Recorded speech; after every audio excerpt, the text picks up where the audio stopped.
जगन्नाथ का वह अनदेखा रथ जो सिर्फ भक्तों के लिए चलता है। पुरी का एक सामान्य लड़का जिसे कोई नहीं पहचानता था। पुरी के बाहरी इलाके में एक लड़का रहता था, नीलकमल। उसका कोई बड़ा घर नहीं, कोई उच्च शिक्षा नहीं, पर एक चीज थी जो उसे सबसे अलग बनाती थी। बालपन से ही भगवान जगन्नाथ का दीवानापन। वह हर रोज मंदिर के पीछे वाले कुएं से पानी भरकर लाता, पुष्प तोड़कर भगवान के चरणों में चढ़ाता और रथ यात्रा के समय बिना थके घंटों तक रस्सी खींचता था। गांव वाले अक्सर हंसते, ये लड़का कुछ नहीं कर पाएगा, बस भगवान भगवान करता रहेगा। नीलकमल मुस्कुराकर कहता, जिसके पास जगन्नाथ है और उसे क्या चाहिए। पर उस मुस्कुराहट के पीछे एक दर्द था। उसकी माँ बहुत बीमार रहती थी और डॉक्टर ने कहा था अगर जल्द इलाज नहीं हुआ तो ज्यादा वक्त नहीं है। नीलकमल के पास इलाज के पैसे नहीं थे। रात का रहस्य, मंदिर में किसी के चलने की आवाज।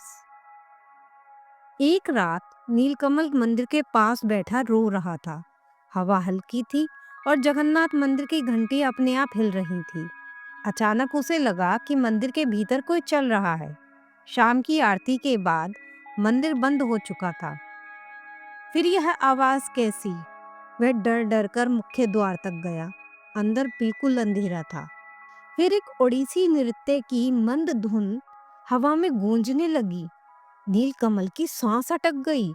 पीछे से एक आवाज आई, डरो मत, कभी कभी भगवान भी नृत्य करते हैं। नीलकमल पलटकर देखने ही वाला था, पर आवाज ने कहा, मत मुड़ना, जब भक्त सच्चा हो तभी हम अपनी उपस्थिति दिखाते हैं। उसके कानों में जैसे बिजली सी दौड़ गई। आवाज ने फिर कहा, तुम्हारे घर जो दुख है वह समाप्त होगा। कल सुबह रथ यात्रा में जो होगा वह तुम्हारे जीवन को बदल देगा। और अचानक हवा शांत हो गई, जैसे कुछ हुआ ही नहीं था। रथ यात्रा का चमत्कार। अगली सुबह लाखों भक्त पुरी में जमा थे। रथ विशाल था, रस्सियां मजबूत, पर कई लोगों के प्रयास के बाद भी रथ हिल नहीं रहा था।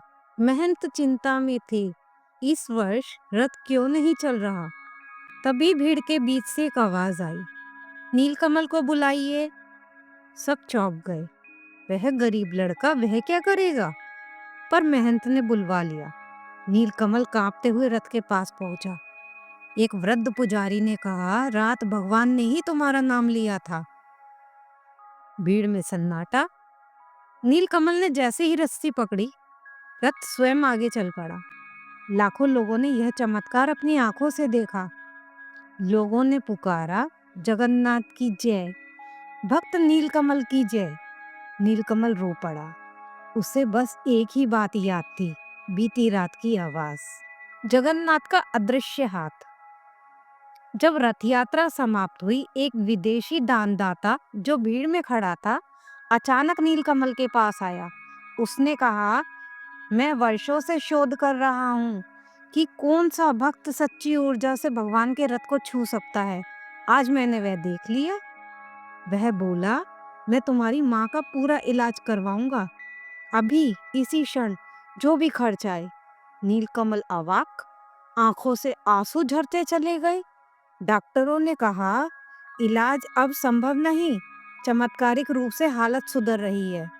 और माँ ठीक हो गई। पूरे पुरी में खबर फैल गई, जगन्नाथ ने अपने भक्त की लाज रख ली। जब भगवान ने आखिरी बार आवाज दी, एक रात नीलकमल फिर मंदिर के पीछे बैठा था। हवा में वही नरम संगीत गूंजा। हल्की सी आवाज आई, चिंता मत करना, हम हर उस रास्ते पर चलेंगे जहां तुम चलोगे, बस भक्ति बनाए रखना। नीलकमल ने हाथ जोड़कर कहा, भगवान, आपका रथ मेरे लिए क्यों चला? आवाज ने उत्तर दिया, क्योंकि जिसने पूरी जिंदगी हमारे लिए दौड़ा, उसके लिए क्या हम एक कदम भी नहीं चलते? और फिर शांति। कहानी का संदेश, भगवान हर जगह है, पर चमत्कार वही होता है जहाँ भक्ति सच्ची होती है। जगन्नाथ का रथ बाहरी शक्ति से नहीं, भक्त के प्रेम से चलता है। तो दोस्तों, आपको यह कहानी कैसी लगी हमें ज़रूर बताइएगा। हम फिर एक नई कहानी के साथ आपसे मिलेंगे। धन्यवाद।